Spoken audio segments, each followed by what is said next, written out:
you never say shh. Is that the trick I need to learn? Yeah. You can't do it when she's like screaming, but you can do it when she's like kind of growling at you. Yeah, when she calms down. So, today, we're going to try to do a Thanksgiving story. So, the Thanksgiving story I'm about to share with you guys is, really, I violated my felony probation for the third time. Sitting in a halfway house. I was coming home to my girl and my stepson on the weekends, and I was staying clean in there. I was doing good. Other than I had some dental work done, I had got a prescription of Vicodin, and I used them Vicodin to, try to benefit. So, here or there, either way, getting ready to get released from the halfway house, I turn in my insurance. When I turn in my insurance, they find out that I filled these medications while there. End up reporting it to my PO. I never told my PO. They want to know where these medications are. Wham, bam. I end up back in county jail in a couple days from this halfway house. So, while I was at this halfway house, I had got really plugged in with a 12-step program and a lot of people from this 12-step program. They were helping even take me to my girl's house on the weekends when I'd get my home passes and all this. One of them came to visit me. He was somebody who had their life together, a really successful guy, owned some real estate and different things in the area. Pretty established guy. He's like, man, you're just planning on going to prison for the next year and a half? Like, you're accepting this so... He was just kind of in shock. I'm like, I know what it is. Look, I shouldn't have had a second chance with the judge I had, let alone thinking I'm going back on my third violation within a year or two, that I'm going to stay free. I've seen too many people go to prison on their first violation with the same judge. So, this guy ends up somehow talking to my girl, and they end up writing some character letters to the judge. The judge decides he wants to meet this guy, Tim. Well, in the meanwhile, my now wife, my girl back then, fiance back then, she gathers everybody up she can to come to court. A couple of these people took their time off work and different things. And her cousin, and my grandfather-in-law came, which all three of them were felons. Okay, so the judge didn't know this. They just kind of, the way everything played out in court is they asked for some character witnesses. They gave Tim his chance to speak for me, and Tim really wowed the judge with this letter, and he wanted to meet this Tim Phipps and speak to him about the 12-step program we met through and why he thought I should have a second chance. And Tim really did a good job speaking for me. So did everyone else who showed up that day. The funniest part was, though, at the end of this, okay, so mind you, like, Tim gets up, speaks for me. The judge is like, hey, anybody else want to speak? Gary gets up. Judge asks, anybody else want to say anything about Mr. Wilson? Then Sean gets up. Then my grandfather-in-law gets up. Then last but not least, my wife is up there, okay? And she's about in tears, I might break down about this.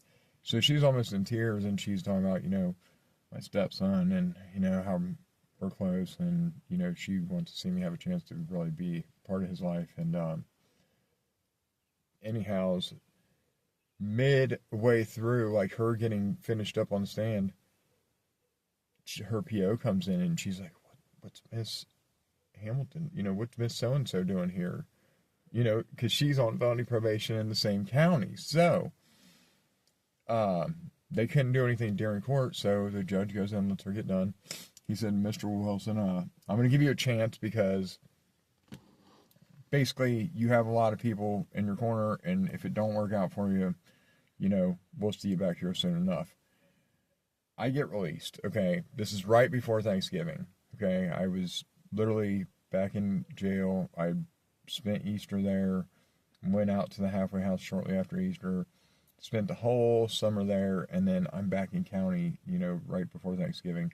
So I literally come home right before Thanksgiving break for everything. I had to go report to probation the next day, and I go report to my PO, and So I go report to my PO the next day because that was part of the deal, okay? I either had to report that evening or the next day if it was after 5 o'clock. I didn't get out till after 5 o'clock, okay?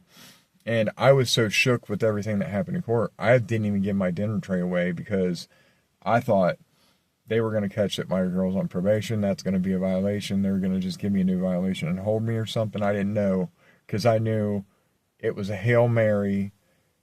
The fact that it worked and I got out was even crazier. I go report to my PO the next day. This guy is furious. Him and the prosecutor at the end of court, they're like, he's like, why didn't you say anything? He's like, well, I couldn't. They just kept coming. People just kept getting up for this guy. Like nobody, I mean, never, ever in this county had ever, they've seen so many people get up for someone, like that for character witnesses, I think. And it was really cool. My wife really, it was a Hail Mary pass. Shout out to my dude Tim and my wife, really. They are the ones, and everybody else who came that day. They all are the ones who saved me. But shout out to both of them for really pulling it all together and making that second chance happen, because I had went for sentencing and my friend had wrote the judge and they actually gave it a, continuance because they wanted him to come in and speak, and that's when she had gathered all these people together, and man, it worked out. But yeah, I was shook. So I get into my PO's office and this guy is like, I don't know what that BS was yesterday. I'm just assuming you're going to go ahead and violate before the holidays are over. And like I said, this is, the day before Thanksgiving break. And I actually ended up becoming friends with that PO by the end of my probation the next year or two. And he and my other PO that I got assigned to came on a Saturday wherein I spoke at a Hope Against Heroin event, and I was actually in a homeless shelter at that point, getting ready just to get my own apartment, and that was the path that got me to where I never was homeless again. Always kept a stable place, and life has continually got better since then.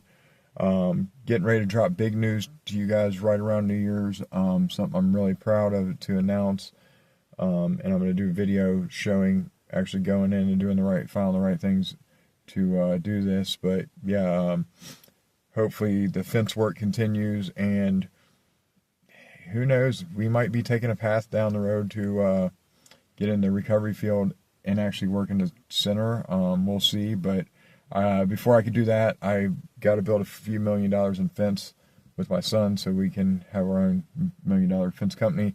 That will be coming. So look, I say all that to say how thankful I am today to have a family, 2 kids, and 2 beautiful daughters, a son that I work with, build fence with, love that, and plan to build a few $1 million in fence with him, get our own company off the ground, as well as blow up the company we're working for now and be a team with them. And shout out to my boy who gave me a chance to work, and going to make the most of that opportunity. Guys, be thankful for everything you got. You will never get more if you're not taking care of what you have. If you're a man, be grateful that you're able to work and take care of your family. Get out there, get after it, do the most you can for your family. Everything else will fall into place as long as you're doing your part. And be thankful for the little things, because your kids are what matter. The small moments with them are what matter. And speaking of that, I gotta go.